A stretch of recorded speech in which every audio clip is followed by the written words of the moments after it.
Okay, hello, welcome back to another game of chess. Today we're playing e4 as per usual. I've got a cup of tea and we're playing against the Caro Khan. What a beautiful day it is.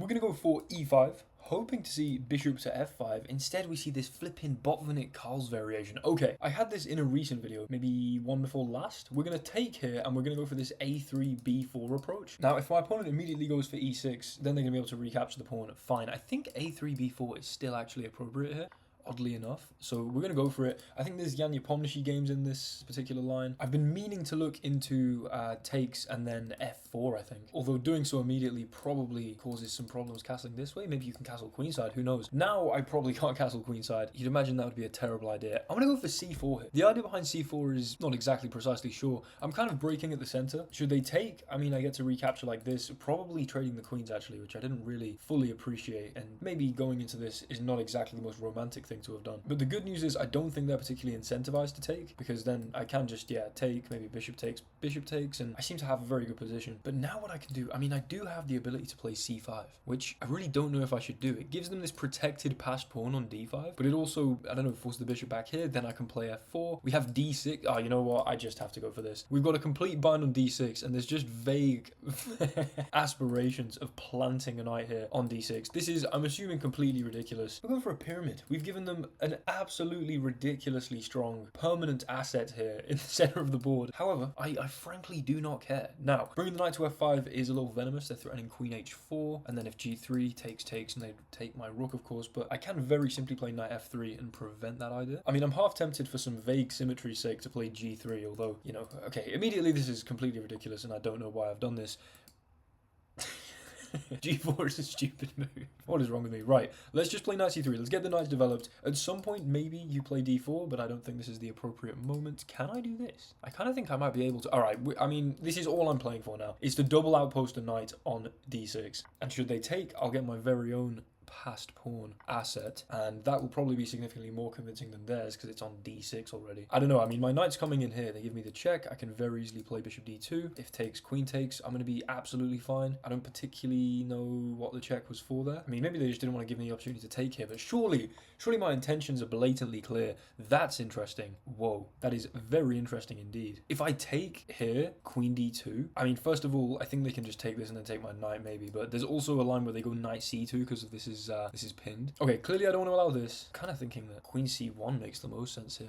I don't know. I guess I could go up here. Queen c1. We're going to keep stuff nice and tied down here. I mean, I don't know what this knight's doing long term. If you go here, I'm going to nab this off. And again, I mean, all I want is to put my knight on d6. That's the entire game plan here. This is frankly ridiculous chess so far. I'd imagine the engine is going to absolutely hate the approach I've taken here. But if I get a knight on d6, I don't care. I simply do not care. Now, one thing that is slightly annoying is they can stop me from castling, which isn't wildly concerning, but if takes and then, for instance, rook takes, I mean, even more the points illustrated with king takes, they could play bishop a6, pinning the knight to my king, of course, such that I can't go in for this knight d6 idea. Although it's good to know my opponent at least... Oh, they go for this straight away. I kind of want knight d6 anyway. I know you can take, and I know you can win a rook. I just really don't care, because if we get a knight on d6, yeah, why not? Why not? Put the knight on d6. I just wanted to achieve this. That's all I wanted from this game. I can now lose this game happily. Now that we've achieved this pinnacle of a pony. What a beautiful piece that is. Now, admittedly, I'm sacking an exchange here. They can take, and then after I take, they can take, and then I have to take with the king. So in that line, they give up this knight for this rook. Frankly speaking, that kind of material, I mean, material means absolutely nothing to me when I've got a knight on d6. I mean, this knight is worth an absolute queen. Okay, hold on. Surely they play takes. I mean, they might try and trade everything really quick. Like, they might go bishop takes first, queen takes, knight takes, king takes, just because, of course, then they're up material, but this is a passed pawn, this is an outposted knight. I'm going to now stop mentioning this knight. I probably won't. But I legitimately think that this was worth it and some. I'm very excited to analyze this game already. I think if I just briefly look, I mean, clearly this stuff was theoretical, b4. c4 might be dodgy, c5 might be dodgier. How ridiculous is all of this? I don't know, maybe this could be okay. They do take with the knight, of course. We'll take with the king. Like, great, you've got a rook for my knight. Look at the knight! Look at the knight! Yeah, then blockading this pawn's kind of annoying. I was thinking of trying to make some progress, maybe. Hold on, I don't have knight here, do I? No, because just queen c7, and this knight unfortunately protects the bishop. Okay, I think I'm just going to start with rook b1. This kind of has to be an improvement of the rook. I mean, maybe you could go in here. They now take... I should probably consider taking with the knight, although I doubt it's a very decent move. Yeah, like, where am I going? I'm just walking into a prison. Yeah, okay. Queen here. Absolutely fine. Ooh, they are enjoying the idea of offering trades. I guess I can't really blame them, but, you know, they're on material and they're just trying to win an endgame now, which, you know, not the most romantic thing, but definitely completely understandable. I don't even think going into an endgame is a terrible idea for me. Like, here, bring the knight here, and try and make progress with this pawn. I legitimately think that could be a good idea. If your knight ever comes here, I mean, you're just not really threatening to take, because I get this. I'm gonna go into this endgame. I don't know how ridiculous this is. Maybe my judgment is completely and utterly off here, but there's also the slight chance that I'm a genius and I've got two beautiful ponies. There's that chance as well. You can't ignore that chance. Like, their rook can't come here. Yeah, okay, they go knight in here, clearly wanting to get rid of my powerful pony, but you're going to give me two connected pass pawns if you take that. Clearly, I don't want to take here. I could, actually, and then after here, go here and here. That'd be pretty funny. Just replace the knight on d6. They're also just threatening to take my pawn. Does this make sense? Here, and here? No, because then this is going to hang, right? Also, yeah, I'm just going to get pinned. Yeah, that sucks. Oh, also, there is a majorly obvious threat of a fork here. God damn it. Okay, I guess I have to move my rook to prevent the fork and also prevent the loss of this pawn. I guess I could go up here. Rook comes across here. I guess I could bring it across. Right, well, we'll start with rook b3. Oh my god, Jesus Christ, dude. Jesus Christ, please, please, please let me know how bad I am at this game. Just let me know in the comments. Just please let me know in the comments. I cannot believe I'm going to include this in a YouTube video, but I am. That is the single 22-25 rating. Great stuff. Great stuff. Absolutely great stuff. It's nice v rooks. The two horsemen of the apocalypse versus the twin towers. You know what? I'm still confident. I'm still confident. Do you know why? The ponies. The ponies are so strong. I can't believe I played rook b3. That's so stupid. Okay, bring the king. You go here. I'm holding this promotion square. If you get greedy over here, I'm also holding this square so you can't come and get behind this pawn. My c-pawn could cause you some major problems. Some major problems indeed. You don't have this check. In fact, I'm so glad I just played rook b3. That's maybe the most embarrassing blunder I've ever made on this channel. In a video, that is. On live streams, okay, it's all a mess. I clearly can't edit out terrible mistakes. Actually, no, I don't edit out any terrible mistakes within a game. I just cherry pick the best games. Clearly, there would be a bit of a continuity error if I just cut out like 5 moves of the game. However, I think I'm going to be able to redeem myself by still winning this with some ponies and a beautiful c-pawn. Like, the king's coming in. This is very, very amusing stuff indeed. My opponent's putting some serious thought in. They take here, I push. You have no checks because this is held clearly and so is g3. So maybe you take here, I push again. What they might be able to do is kind of just pick up pawns, sack their rook for the eventual pawn when I queen, and just still be winning with a rook and a load more pawns against the two knights and a few pawns. I think that might actually be the appropriate response because I genuinely don't see, like, you can't go here, you can't go here. I guess you could. Okay, hold on. It's time. It's time. We're pushing. They do go for this. They absolutely do go for this. Now I'm going to go here. Though I go here and then this check happens. And then are you just taking this as well? Hold on. I might be able to sneak in and promote. That would be hilarious. All right, I'm starting with this. I'm starting with this. Give me the check and then take this pawn. Unfortunately, I can't come up. This pawn is annoying as hell. I am down 6 points of material right now. But king c2.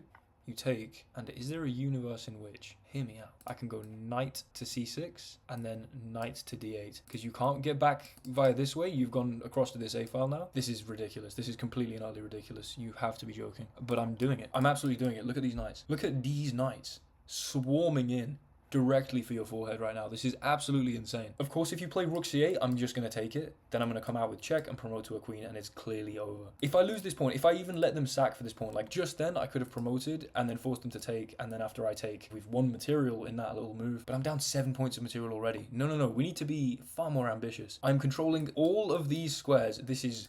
Okay, hold on.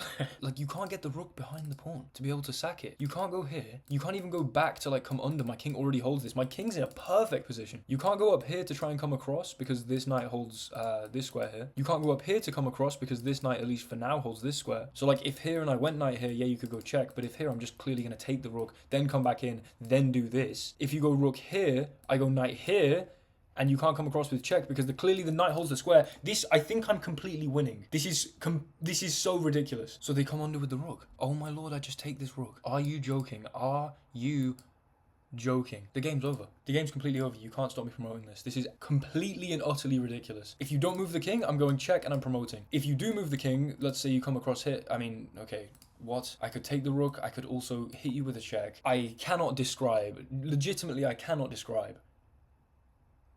Oh, they're spam adding me seconds on the clock? What are they doing? Why are they... To be fair, I'd be brutally enraged if I'd lost this. Hold on, yeah, but they messed up. If they wanted to make me wait, they shouldn't have done that one move before mate. I mean, okay, I think... I'm legitimately speechless. I'm legitimately speechless.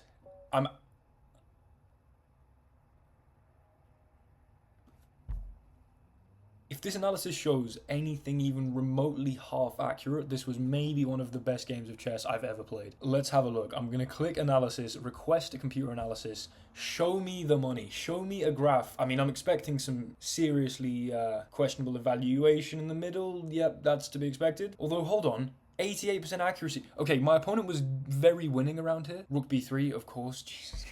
It's paining me that this game was tainted with me going, I'm about to get forked, let me play rook b3 to solve that. I mean, this is just the most embarrassing thing maybe ever. But then somehow, okay, in this position they still could have drawn it. I wonder how. Let's go through from the start. e4, c6, we go for this setup against the Caro-Kann. We play a3, I'll open the Masters database real quick. a3 is actually the top move in this position. Oh man, Wesley So, Jan Krzysztof Duda, Sergei Karyakin, flipping hell, Alexander Grishuk, Maxime Vachier-Lagrave. I mean, this is an opening played by all of the top grandmasters in the world. b4, they move the bishop, then I go for c4 and immediately exit the Masters database because no one's playing this move. However, it's not completely ridiculous. Knight f3, oh, there's queen g4 here. Okay, for sure I'm going to look into that variation. That looks way more exciting. Next time I see this, I'll probably be playing queen g4. However, c4 is kind of half reasonable. c5, computer doesn't love it because I just provide my opponent with this connected pass pawn. They step back, f4. I mean, what does the graph look like here? Okay, hold on. This isn't actually bad. They go knight here, knight f3. We go knight c3. Bring the knight in, take, block here. Queen c1, again, very reasonable. This is all very, very much flat. And then,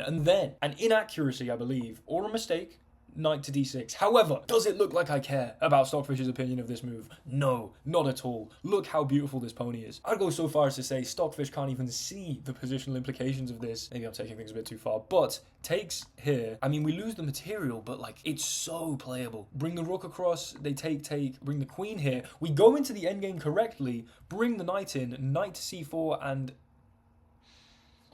someone, not me, but someone played rook b3. The best move here would have been to just take. Okay, takes here, then rook b4, which makes sense because I can just immediately come across. Like, if you go here, I get to take this, and then I can probably pivot back into here, and we've got the pass pawn. Okay, so taking would have made some sense. However, I blunder a fork, but no one cares because ponies are clearly more powerful than rooks. Then we come up with the king. They correctly take the pawn, we push. They correctly take the other pawn, we push again. They go check, which they shouldn't have done. Oh no, they should have. They're actually completely winning here. Rook h3 is completely fine. King c2, and you've got to play h5. What? h5, knight c6? Okay, engine wants d4. Allowing this to then play this, that's flipping clever. Okay, so opponent had to find the idea. I'm assuming it's the same here. No, h5. Oh, I guess this is a pass pawn. And if I go here now, then d4. Okay, wow. So yeah, they had to find the idea of playing d4 after this to then let me promote, but then win the queen. So like we go, they play h5, making progress with their pass pawn. This is a ridiculous endgame, of course. I come in, they play d4, letting me promote to then go rook here. And the point is that after I take, I guess the two knights actually aren't so fantastic. And there's this problem here that is a pending promotion. Yeah, like I'm just completely losing knight c6, but you know, you're walking down here. This is also a major problem on the other side of the board. The rook, yeah, this position would have been dead lost. However, my opponent takes here. I mean, how can you possibly blame them? Then I go in for knight c6, and you can't play d4 here because... Oh, because check here, check, and your only legal move is to take, and then I can promote. That's absolutely insane. Okay, that would have been a very, very cool way to end it. Going in, we were actually, yeah, in this position, we were threatening check, and then promote, and wow. So the move they had to play here was h5 again, because then I'm not threatening this promotion, and if I go here, you get to play this d4. I mean, absolutely ridiculous. Instead, they weren't able to find that. I really do not blame them. Time was getting low. They go across. We then go here and we promote. What a ridiculous endgame. Clearly exceedingly dubious stuff. Maybe the worst move ever played on the channel with rook b3. But with all that said, possibly one of the coolest games ever played on this channel. Thank you guys so much for watching. If you like these kind of videos, if they entertain you, if they maybe to some extent educate you, not quite sure as to the educational value of this one, but you know, a lot of the time there are nuggets of educational information. But if you like them and you'd like to see more, I post a weekly Patreon exclusive bonus video every single Sunday, just like the one you've watched here. The link will be in the description. It's the best way to support the channel. I'd really appreciate it if you could check it out. You'll also get your name immortalized at the end of all of my videos, and there are a couple other perks as well. So go and check it out in the description if you're interested. If not, thank you so much for your viewership regardless. Like, comment, and subscribe, and I'll see you guys in the next one. Goodbye.